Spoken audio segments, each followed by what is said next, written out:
வணக்கம் சார். உங்களுடைய பிஸி ஷெட்யூல்ல நேரத்தை ஒதுக்கிட்டு எங்களுடைய நேயர்களுக்காக வந்திருக்கீங்க. அப்படிதான் சொல்ல சொன்னாங்க. ஆமான்னு மட்டும் சொல்லுங்க. ஆமா. ரொம்ப சந்தோஷம். வயிற்று வலி நிபுணர் நீங்க.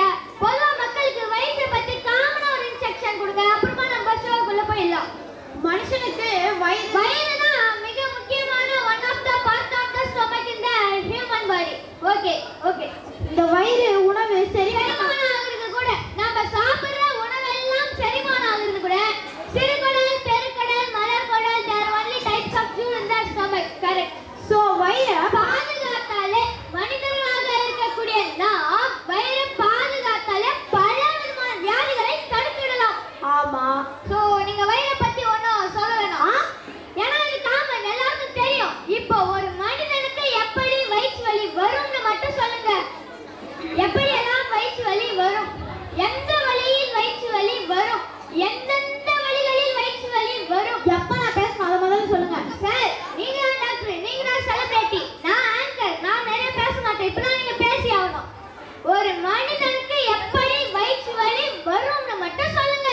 இப்போ வயிறு வலி வர முதல் காரணம் எடுத்துக்கிட்டீங்கன்னா, காலையில வெறும் வயிற்றுல ஆல்கஹால் குடிச்சா ஒரு மனிதனுக்கு வயிற்று வலி வருமா டாக்டர்? வரும். சரி, ஏங்க இது யூஸ்ஃபுல்லானது, எழுதி வச்சுக்கோங்க. காரம் வகைகள் அதிகமா சாப்பிட்டால் ஒரு மனிதனுக்கு வயிற்று வலி வருமா டாக்டர்? வரும்.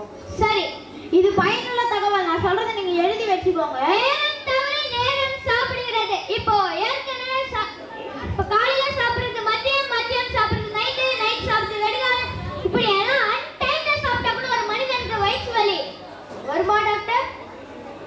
சார் சொல்லுங்க சார். என்ன சொல்ற? சார் என்ன சார் டாக்டர் மாதிரி பேசுங்க. வயிற்று வலி வருமா? வரும்.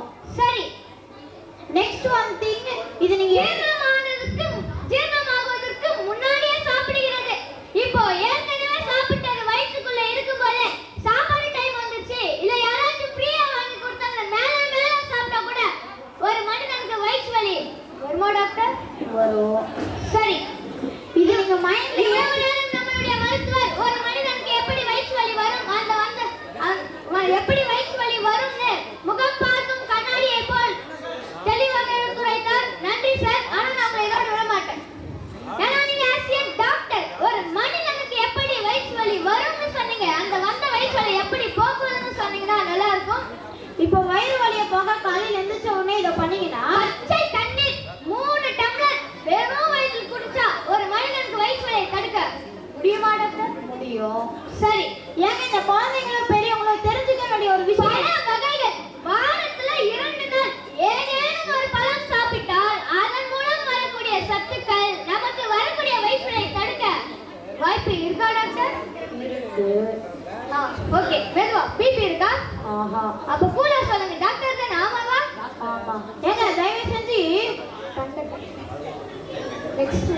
நெக்ஸ்ட் ஒன் திங், கண்ட எண்ணெயில பொரிச்ச மசாலா ஐட்டங்கள், அது அவன் எந்த எண்ணெயில பொரிச்சிருப்பானே தெரியாது. ஆனா அதெல்லாம் நம்ம போய் வாங்கி சாப்பிடுறதால கூட ஒரு மனிதனுக்கு வயிற்று வலி வருமா டாக்டர்? வரும். அலாம சொல்லுங்க டாக்டர் தானே? ஆமாவா? ஆமா. ஏங்க தயவு செஞ்சு வச்சுங்க. நான் என்ன சொல்றேன்னா, காரத்தை கம்மியா சாப்பிடுங்க. சாப்பிடுறத கம்மியா சாப்பிடுங்க. நடந்து போங்க, ஜாகிங் போங்க. நான் என்ன சொல்றேன், யோகா பண்ணுங்க, எக்சர்சைஸ் பண்ணுங்க. ஒரே ஒரு முறை ஜீரணமானதுக்கு அப்புறமா சாப்பிடுங்க. ஏங்க ஒண்ணே புளிப்பை குடிச்சுக்குங்க. இப்படி எல்லாம் செஞ்சா கூட ஒரு மனிதனுக்கு வயிற்று வலியை தடுக்க முடியுமா டாக்டர்? முடியும். சரி, இவ்வளவு நேரம் நம்மளுடைய மருத்துவர் மலேசியா பகுதியை சேர்ந்த வயிற்று வலி நிபுணர் டாக்டர் மயில்வண்ணன் அவர்கள் ஒரு மனிதனுக்கு எப்படி வயிற்று வலி வரும், அந்த வந்த வயிற்று வலியை எப்படி போக்கலாம் என்று மிக தெளிவாக எடுத்துரைத்தார். உண்மையிலே எங்களுடைய மாணவர்களுக்கும் அவருடைய பெற்றோர்களுக்கும் ஆசிரியர்களுக்கும் ரொம்ப யூஸ்ஃபுல்லா எடுத்துரைத்தீங்க சார். நன்றி சார். ஆமா, கேட்க மாட்டேன், உங்க அண்ணனும் டாக்டர் தானே? ஆமா. அவர் என்ன ஸ்பெஷலிஸ்ட்? Heart specialist. அடுத்த வாரம் இதே ஷோக்கு அவர் அனுப்பிச்சு விட்டீங்க. இல்ல, ஒரு மனிதனுக்கு எப்படி ஹார்ட் அட்டாக் வரும், அந்த வந்த ஹார்ட் அட்டாக்கை எப்படி போக்கலாம்னு ஒரு பேட்டி எடுத்துக்குவேன். நானாவது இவ்வளவு நேரம் உங்ககிட்ட பேசிட்டு தான் இருந்தேன். எங்க அண்ணன் இங்க இருந்திருந்தா அவருக்கு ஹார்ட் அட்டாக் வந்திருக்கும். அவர் எப்படி போயிருப்பாருன்னே தெரியாது. சார் என்ன சார் இவ்வளவு